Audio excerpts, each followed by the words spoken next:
This is actually video one of the three that I'm doing. I did the Kraken video first and remembered this is actually the first one that I had built. And if you can see with the time on there, it says it's what, 1:25? That stopped at 1:25 p.m. yesterday, and I had built it 2 nights before that around 8 o'clock. So this one actually ran for about 41 hours on a complete wind. As I referenced, their 31-hour plus power reserve. I just know that they'll run for 31. I don't know that it would have ran further than that because I just wind it, and then like while I'm watching a show.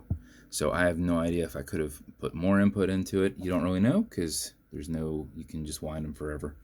But this is the micro green and black cerakoted biohazard build. So what we've got here is we've got a black case, we've got a micro green crown, we've got a dual cerakoted dial, bezel, and a link SS band. So how we do these with the dial, you do the whole thing in green, and then you bake it so everything is green. It's just a green dial. Then we do everything in black, and then before it dries, wet sand it off the raised areas, which is the border around here and the piece itself. And then we bake it. And then the same thing goes for the bezel. We do this whole bezel in green. So everything's green, so even inside here. Then we do everything in black. So now the whole bezel's black. And then we go back and sand it, and we remove the black from the raised area, which is the whole flipping bezel. And it leaves the black down inside, and then we bake that. And then the SS band's done a little bit differently. You do it all in one coat, and then you tape off as perfectly as you can and do the other. So you do the whole thing in one color, and then you pick up what's easier to tape off, which is typically the sides, and do the other coat on there. So the clasp itself is done in just solid black. We got biohazard here on the crown, we got biohazard here on the side of the case, and biohazard logo here on the micro green crown. Low profile exhibition caseback, stainless steel movement holder in there, and a black rotor. And you can see it's trying to wind a little bit from that moving a little bit, kind of picking up a little bit. You saw it kicking a little bit there just from us moving it around. That is the build.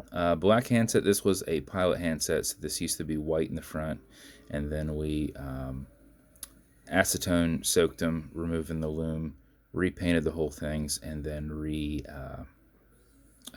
them. Custom painted second sand. It used to be a white second sand before. We did it in a lime green and loomed it. Obviously did the pips going around it. And that's the build. So as with every build, the bezel on them will turn left, they'll turn right. I put them on tighter with a little bit of dental floss wrapped around before I snap them on, and build the tension ring out just a little bit so it makes more contact. Because in a nutshell, you don't really need to turn anything. These are just more of a accent reference markers around the dial than they are any kind of timing mechanism for you. Automatic mechanical, so you can wind it, you can wear it, you can put it in a watch winder. But if it's dead or you're not going to be very active, make sure you wind it up a little bit to make sure you keep your time throughout the day. And how you do that is you back the crown off the threads until you hear it and feel it clicking. At that point, you can wind. And a wind is a turn away from you. Turning it back towards you doesn't do anything, but it's a lot easier to keep your finger spacing and just go back and forth. So if you do this for 4 or 5 seconds before you put it on, you'll keep time throughout the day. And if you do it for something closer to 20 seconds, you're going to max out that 31 plus hour power reserve, which I said I was able to get it to go 41 hours. Normally what I do is I come up and I wind them. And then the next day I come in, make sure that the time's staying perfect. And if it is, I go and I wind them again. And then the next day I come and check on them and I see if it's still keeping the perfect time. And if it is, I know that everything's good with the movement and the hands are seated properly they're not rubbing against each other as they're going around or anything to that effect. So I did that, but I built 3 watches, and then I had stuff going on yesterday, so I didn't do the videos, didn't do anything. And then, or the day before, I'm sorry, couldn't do anything. And then I noticed how long those things ended up running because I'd never put that second input on there.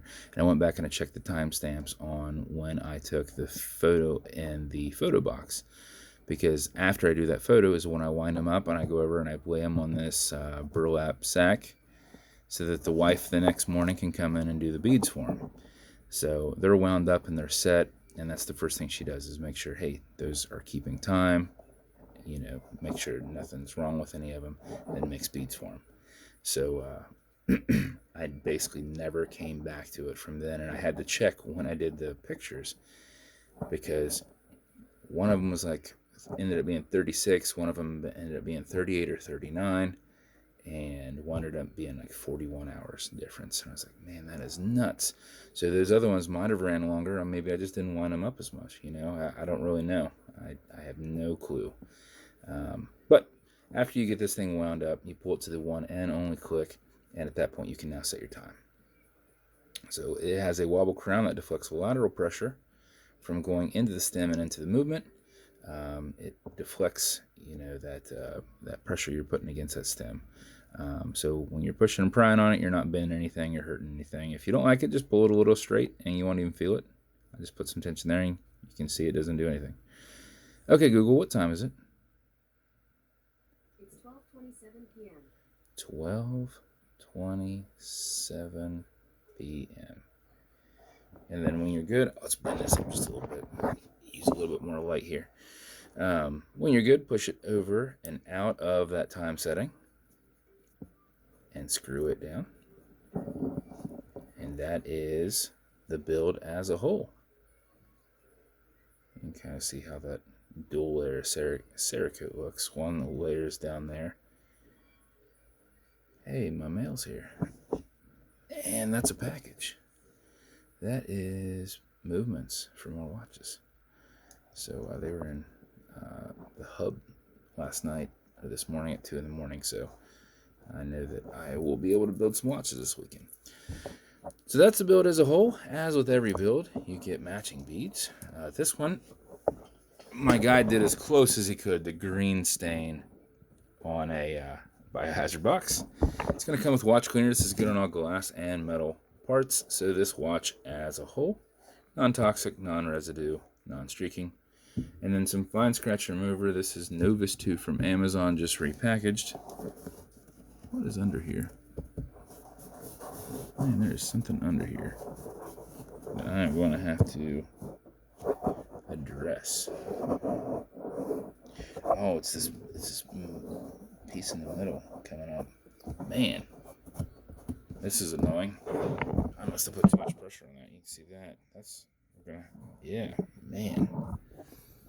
I always have a burlap sack sitting over here, so you don't really see it. But looks like I'm going to have to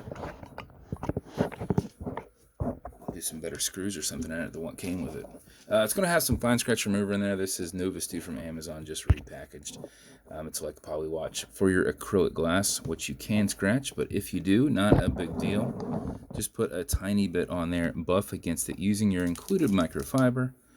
Generate some heat with your thumb, buffing against the scratch, filling the scratch. And about 20 seconds later, you should have it perfectly solidified and no more scratch. So that's the build. Other than that, this is a Cerakote build. Don't do anything with it you wouldn't do with like an automobile. This is like a hardened powder coat that's been put on it. That's baked, but so it's better than paint, but it's not as hard as like Rhino liner. So if you would scratch this against concrete or something like that, you would definitely put scratches into it. You would definitely gouge into it. So if you do that, I don't know, I guess it would just kind of aid to the look of the biohazard. Depending on where you did it, you might have a second layer of color under it. So, but under all that is stainless steel. So that is what is all the way down at the bottom. So if this build's going to you, congrats. This is a pretty awesome build. It came out pretty great. And if you want to continue to see videos like this, like and subscribe, as I put them up all the time. And if you want me to build you something custom and unique, reach out and I'll see what I can do. Thanks for hanging out, guys.